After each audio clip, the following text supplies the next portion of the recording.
Hello दोस्तों, कैसे हैं? उम्मीद करता हूँ आप मस्त होंगे। मैं भी यहाँ पर मस्त हूँ। आज हमारा लेक्चर नंबर 2 है, जो एसे फाइंड आउट करने पर जो कि डिपेंड है।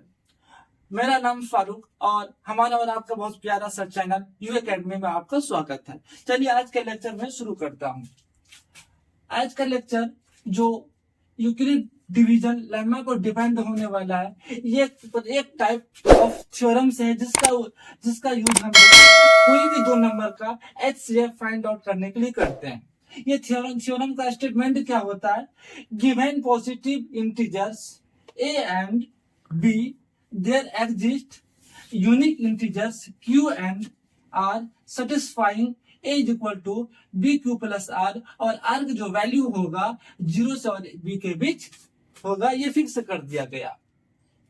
यहाँ पर a और b दो जो कि टाइप का अलग अलग इंटीजर्स है, पॉजिटिव इंटीजर्स, जिसका वैल्यू 0 से बड़ा है।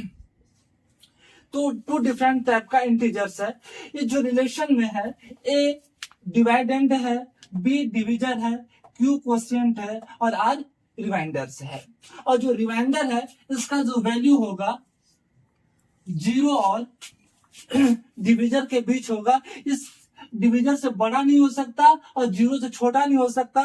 जो रिमाइंडर r का वैल्यू होगा वो ज्यादा से ज्यादा 0 से ज्यादा छोटा होगा तो 0 के इक्वल हो जाएगा, लेकिन 0 से छोटा कभी भी नहीं हो सकता। इसलिए बात क्लियर हो जाता है, r का जो वैल्यू होगा रिमाइंडर कभी नेगेटिव नहीं हो सकता, हमेशा पॉजिटिव रहेगा।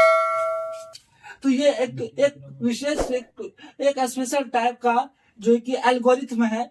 एल्गोरिथम होता है क्या?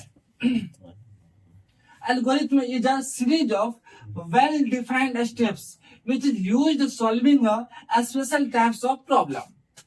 एल्गोरिथम एक ऐसा प्रकार का सीरीज है जिसका use only for special types of problem को सॉल्व करने के लिए किया जाता है। जैसे 2 नंबर का जो HCF फाइंड आउट करने के लिए हम इसका यूज कर सकते हैं।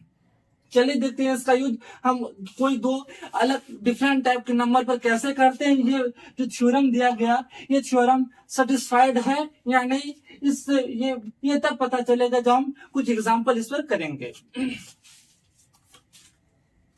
अगर आप लोग उतारना चाहते हैं तो वीडियो को पॉज करके इसको उतार लें। पहले नोट कर लिए।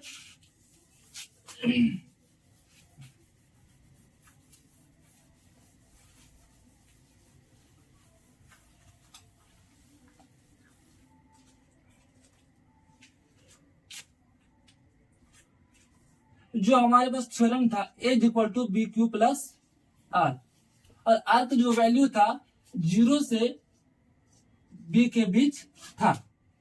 अगर कोई कुछ ऐसा प्रक्रिया लगा करके, कुछ ऐसा मेथड लगा करके, अगर हम यदि 0 को 0 के इक्वल कर दें, कुछ प्रक्रिया लगा करके यदि 0 आर के वैल्यू 0 हो जाता है, अगर r का वैल्यू 0 हो जाए तो हमारे पास जो वैल्यू होगा b Q plus r, r का वैल्यू 0 है। दैट मीन हमारे पास जो वैल्यू अगर बचता है सिर्फ बी क्यू बचता है। अगर कोई प्रक्रिया लगा करके r को 0 कर दिया जाए, यदि r का वैल्यू 0 ले लें तो हमारे पास जो वैल्यू बचेगा a का, वो सिर्फ बचेगा बी क्यू। इससे एक बात क्लियर हो जाता है, यदि r को हम लोग 0 कर दे तो a जो होगा वो b से फुल जो है कि कट जाएगा। मतलब b से अगर हम a को डिवाइड करें तो पूरा तौर पर ये कट जाएगा, मतलब रिमाइंडर का जो वैल्यू होगा वो 0 हो जाएगा। ये बात यहाँ से फिक्स होगा।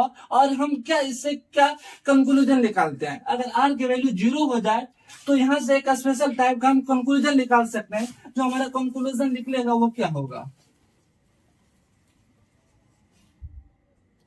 कंक्लूजन फर्स्ट, यदि r के वैल्यू 0 हो जाए देन a और b, हमारे पास दो इंटीजर्स था, यदि r के वैल्यू 0 हो जाए तो a और b का जो HCF होगा, a और b का जो HCF होगा, वह क्या होगा? यदि r का वैल्यू 0 हो जाए तो a और b जो हमारे पास जो इंटीजर था, इसका जो HCF आएगा वो b के इक्वल आएगा। कब? एक विशेष प्रकार जब आर के वैल्यू 0 हो जाए। स्पेशल केस में यदि आर की वैल्यू हम 0 कर लें, कुछ अप्रोच लगा करके यदि आर के वैल्यू 0 कर ले, तो हमारा जो एचसीएफ आएगा वो बी के इक्वल आएगा। चलिए कुछ इस पर एग्जाम्पल कर लें। यदि हम एग्जाम्पल लेते हैं 12, 12 और 14, 2 नंबर है, यहाँ पर 12 ए को दिखा रहा है और बी जो है 14 को डिनोट कर रहा है। कुछ अप्रोच लगा करके अगर हम आर के वैल्यू, मतलब आर के वैल्यू अगर दोनों में जो वैल्यू आने वाला रिमाइंडर, यदि रिमाइंडर को 0 कर दे तो हमारा एचसीएफ क्या होगा? इस केस में देखते हैं डिमांड कर, अगर इस पे इसको सेट करते हैं तो रिमाइंडर को 0 होना चाहिए। देखते हैं कि ये सेटिस्फाइड इस पे करता है कि नहीं करता। इस केस में क्या करेंगे? इन दोनों में जो सबसे बड़ा नंबर होगा, इन दोनों में जो सबसे बड़ा नंबर होगा उसको हम लोग कंसीडर करेंगे, वो ए का वैल्यू है। यहाँ सबसे बड़ा वैल्यू, सॉरी, यहाँ जो सबसे बड़ा वैल्यू है वो 14 है। हम लोग 14 को ए कंसीडर करते हैं और जो छोटा होता उसको भी कंसीडर करते हैं। इस जो हमारे पास वैल्यू है, इस जो कि हमारे पास जो रिलेशन है और बी के बीच, इस पर चेक करके देखते हैं।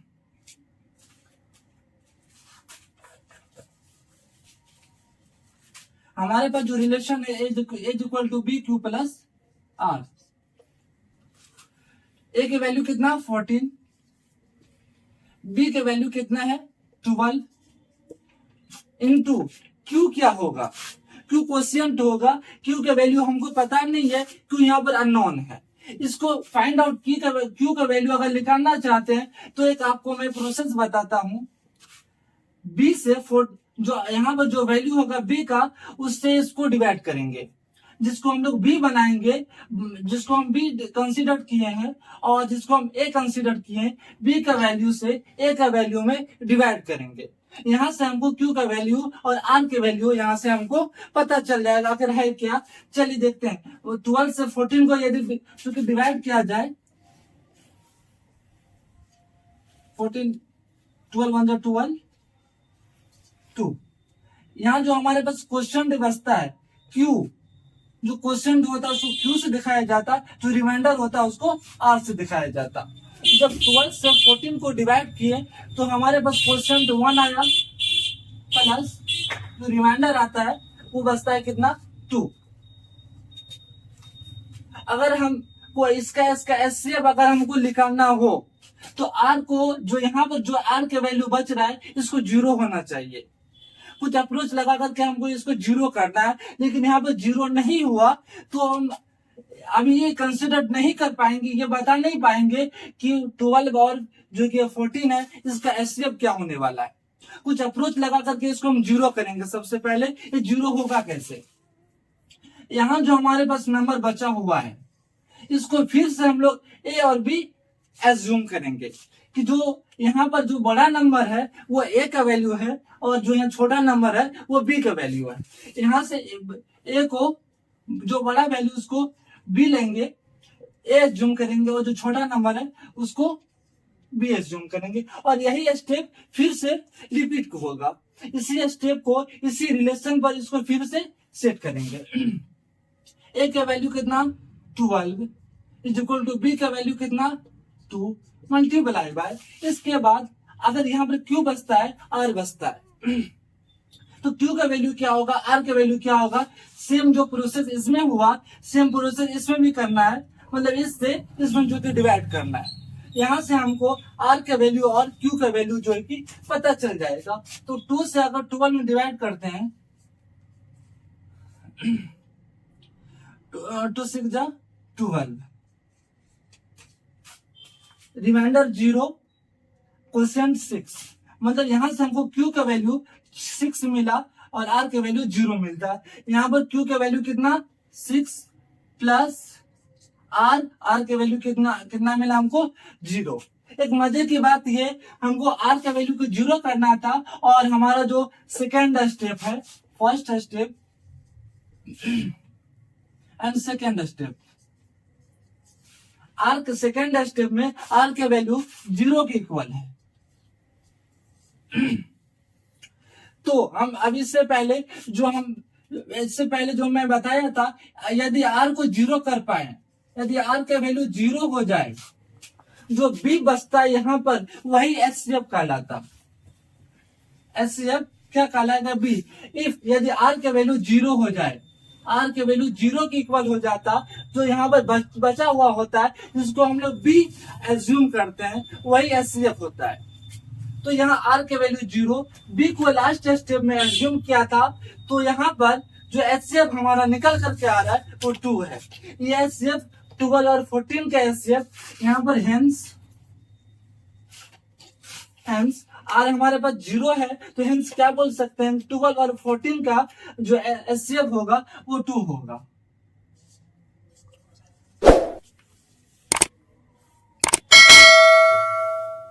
एचसीएफ बराबर 2। तो ये जो है हमारे पास यूक्लिड डिवीजन लेम्मा का यूज करके हम कोई भी 2 नंबर का एचसीएफ एकदम आसानी तरीका से निकाल सकते हैं। चलिए एक और एग्जांपल कर लेते हैं, आप लोगों को क्लैरिटी मिल जाएगा इससे। और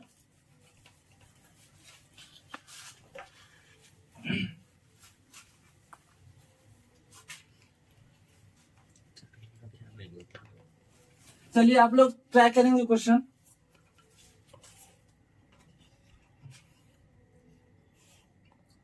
चलिए ट्राई कर लिए होंगे, आंसर आप लोग मिक्स कर लें, क्या होगा आंसर कमेंट करके बताएंगे आप लोग।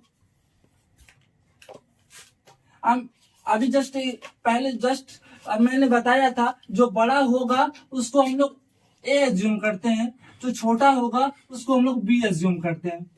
तो यहाँ पर छोटा 15 है और बड़ा 18 है, 18 को ए एज्यूम करेंगे और जो छोटा होगा उसको बी एज्यूम करेंगे।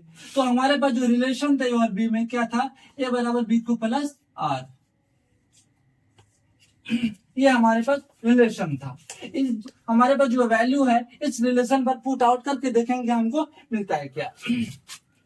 तो ए के वैल्यू 18, बी के वैल्यू 15 इंटू क्यू के वैल्यू हमको पता नहीं है। सेम प्रोसेस इससे इसमें डिवाइड करना है।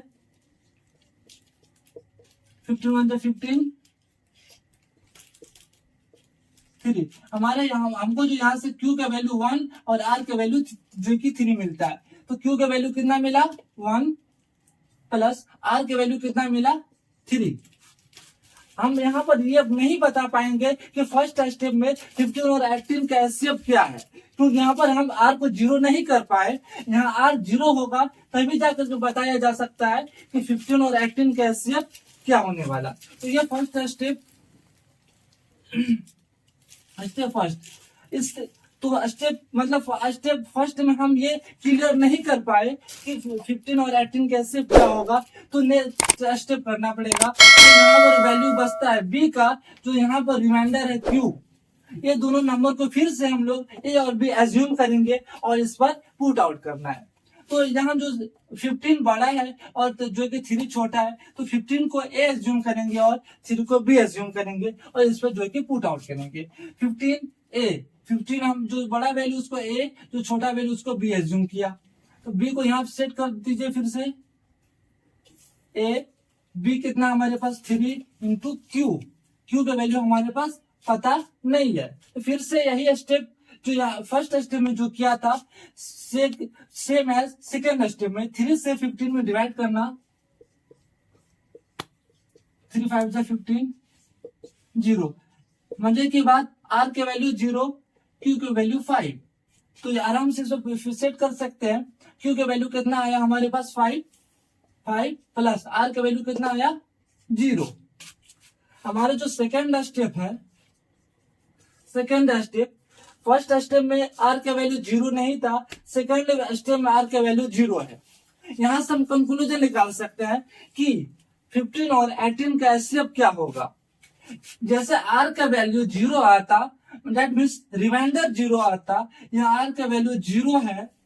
अब जैसे आर का वैल्यू 0 होता तो हम ये बोल सकते हैं कि जो 15 और 18 का एचसीएफ होगा वो कितना होगा? 3 होगा, जिसको हमने जो कि सेकेंड स्टेप में बी एज्यूम किया था। वही 15 और 18 का HCF हो जाएगा। Hence HCF is equal to 3। 15 और 18 का HCF जो कि हमारे पास 3 है। एक और एग्जांपल मैं जो कि लेना चाहता हूं ताकि और ज्यादा क्लैरिटी मिल जाए। 125 एंड 25, ये बड़ी प्यारा सा एग्जांपल है। आप लोग पॉज करके उसको करने की कोशिश करेंगे।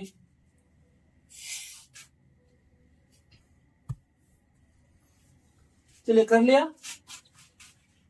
जो सबसे बड़ा वैल्यू है उसको हम लोग A कंसीडर करते हैं, जो सबसे छोटा वैल्यू है उसको B कंसीडर करते हैं, और छोटा वैल्यू से बड़ा वैल्यू में डिवाइड करना। तो छोटा वैल्यू से जैसे बड़ा वैल्यू में डिवाइड करते हैं तो कितना आएगा 25 5 जा 125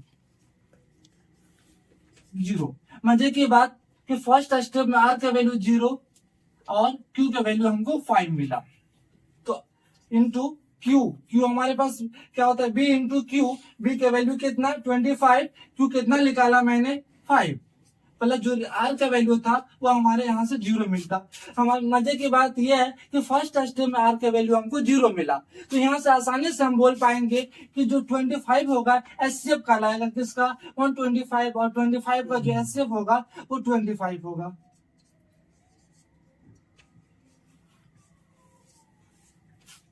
आप लोग देख रहे होंगे कि यूक्लिड डिवीजन लेम्मा का यूज करके हम लोग कैसे करके कोई भी दो नंबर का आसानी से HCF फाइंड आउट कर सकते हैं।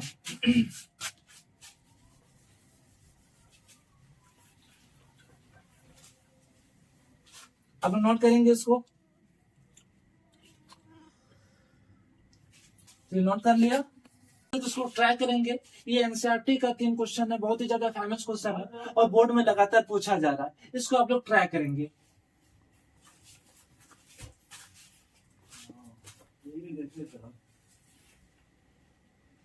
चलिए ट्राई कर लिए होंगे आप लोग। आंसर कमेंट करके बताएंगे आप लोग क्या है इसका आंसर। मैं इसको जो कि सॉल्व कर देता हूँ। यहाँ फर्स्ट क्वेश्चन नंबर जो सबसे बड़ा है ये, इसको हम लोग A बनाएंगे और जो सबसे छोटा है उसको B बनाएंगे। मतलब दैट मीन्स जो सबसे बड़ा होगा उसको इधर लिखना, जो सबसे छोटा उसको इधर लिखना, और जो इससे इसमें हमको डिवाइड करना है, इससे इसमें हमको डिवाइड करना। 135 से डिवाइड करना हमको 225 में। हमको वो कितना 120 135 टू जा 270, 135 1 जा 135, 0 12 90।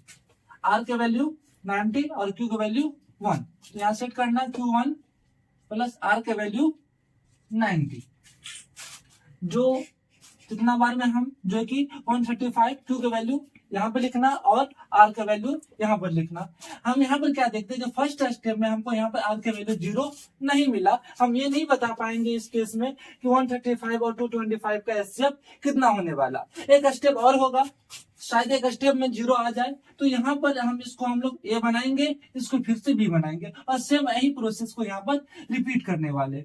135 यहाँ पर 90, इससे इसमें अगर डिवाइड करते 90 टू जा 130, 90 टू जा 180, इसमें नहीं लगेगा, मतलब 191 जा 91, और जो रिमाइंडर बचेगा 135 माइनस 90 55। सेकेंड स्टेप में भी हम क्या देख रहे हैं, यहाँ पर R के वैल्यू 0 नहीं मिला, तो इससे आगे की क्या हमको पता अभी भी हम यहाँ पे क्लियर नहीं हो पाए कि 135 और 225 का HCF क्या होने वाला है। तो एक स्टेप और करे साथ मिल जाए हमको R का वैल्यू 0, तो सेम स्टेप नीचे भी हमको रिपीट करना है। जो सबसे बड़ा उसको A बनाना, जो सबसे छोटा उसको यहाँ पर B बनाना है, और सेम स्टेप यहाँ पर रिपीट करना है। और 45 से अगर इसमें हम डिवाइड करते हैं 45 टू जा 90 और R के वैल्यू, मतलब इससे इसमें पूरा डिवाइड लग जाता है। R के वैल्यू जो हमारे पास 0 मिलता है। थर्ड स्टेप में फर्स्ट स्टेप में R के वैल्यू 0 नहीं मिला, सेकेंड स्टेप में आर के वैल्यू 0 नहीं मिला एंड थर्ड स्टेप में हमको आर के वैल्यू 0 मिला। जैसे आर के वैल्यू 0 मिला, हम ये बोल सकते हैं कि 135 और 225 का जो एचसीएफ होगा वो होगा 45, सेम एज जो कि 2 नंबर 196 एंड 38220। सबसे बड़ा यहाँ पर ये है और सबसे छोटा यहाँ पर ये है। तो सेम प्रोसेस जो ऊपर हुआ ये दोनों के बीच में सेम प्रोसेस होने वाला है। 38220 और यहाँ पर 196 को लगाना है। सेम जो प्रोसेस ऊपर हुआ सेम प्रोसेस को नीचे हमको रिपीट करना है। तो अगर 196 से इसमें डिवाइड करते, क्योंकि हमको क्यू का वैल्यू पता नहीं है, अभी जस्ट हमारे पास जो फॉर्मूला था वो था बी क्यू प्लस आर। ए और बी का तो वैल्यू हमारे पास है बट क्यू का वैल्यू हमारे पास नहीं है, नहीं आर का वैल्यू हमारे पास है। इस सिचुएशन में एक यही हमारे पास जो कि मेथड बचता है, तरीका बचता है कि 196 से इसमें डिवाइड करें, जहां से हमको क्यू का वैल्यू मतलब परसेंट भी मिल सकता है और रिमाइंडर भी मिल सकता है। 196 से जैसे 38,220 में जैसे हम लोग जो कि डिवाइड करते हैं, तो हमारे पास जो वैल्यू बचेगा 195 और हमारे पास जो रिमाइंडर आएगा वो लास्ट में 0 आएगा। क्यू के वैल्यू 195 और आर के वैल्यू जो यहाँ से हमको 0 मिल पा रहा है। तो यहाँ से हम एक स्पेशल टाइप का कंक्लूजन निकाल सकते हैं कि 196 एंड 38220 का जो हमारे पास एचसीएफ होगा वो 196 होगा।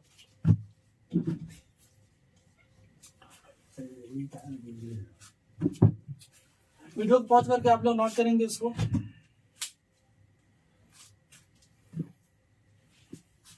आप लोग नोट कर लिए होंगे। थर्ड क्वेश्चन देखते हैं क्या आया।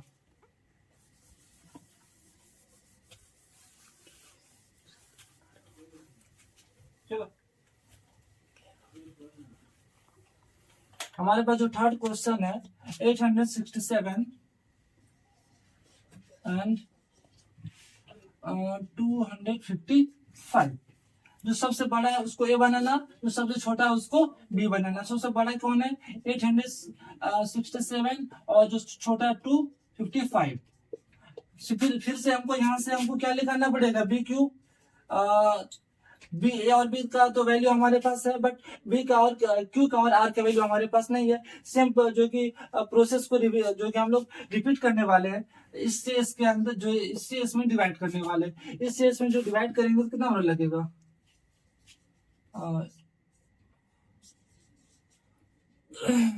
225 टू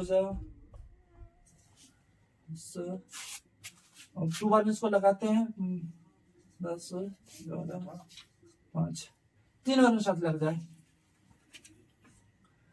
5 6 7। हाँ 3 जो कि 3 बार में लगा सकते 225 3 जा 765 7 minus 5 2 0 817 102। यहाँ जैसे 255 से 867 में डिवाइड करने पर हमको जो यहाँ से Q का वैल्यू 3 मिला और R के वैल्यू जो है कि 102। तो Q का वैल्यू 3 प्लस R के वैल्यू हमको यहाँ से 102 मिला। और यहाँ से हम अभी तक ये सेटिस्फाइड नहीं हो पाए कि इतना और इतना कैसे कितना होने वाला, क्योंकि यहाँ आर के वैल्यू हमको 0 नहीं मिल पाया है।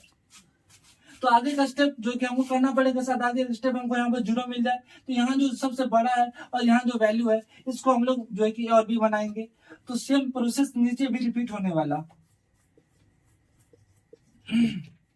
फिर से हमको क्यू और आर का वैल्यू पता नहीं है तो फिर वही प्रोसेस को क्या करने वाले रिपीट करने वाले, इससे इसमें डिवाइड करेंगे। तो इससे इसमें डिवाइड करेंगे कितना बार में जो आएगा 122 204।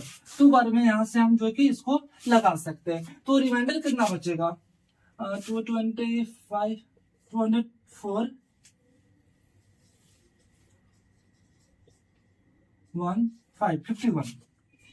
आर का वैल्यू 51 आता। फिर से जो कि सेकंड स्टेप में भी आर के वैल्यू 0 नहीं मिला, तो थर्ड स्टेप में साथ हमको आर के वैल्यू 0 मिल जाए। यहाँ से इसको जो कि हमको फिर से इसको ए इसको बी बनाना, ए स्टेप के फिर से रिपीट करने वाले। 51 2 बार में आराम से 51 202 और आर के वैल्यू हमको 0 मिलता है, क्योंकि 51 22 फुल्ली मतलब इससे 51 से 102 पूरा डिवाइड हो जाता है, पूरा भाग हो जाता है। आर के वैल्यू हमको यहाँ से 0 मिल पा रहा, तो यहाँ से जो कंक्लूजन निकाल सकते हैं, जैसे आर के वैल्यू हमको 0 मिला तो हम बोल सकते हैं कि 867 और 255 का जो एचसीएफ होगा वो कितना होगा, 51।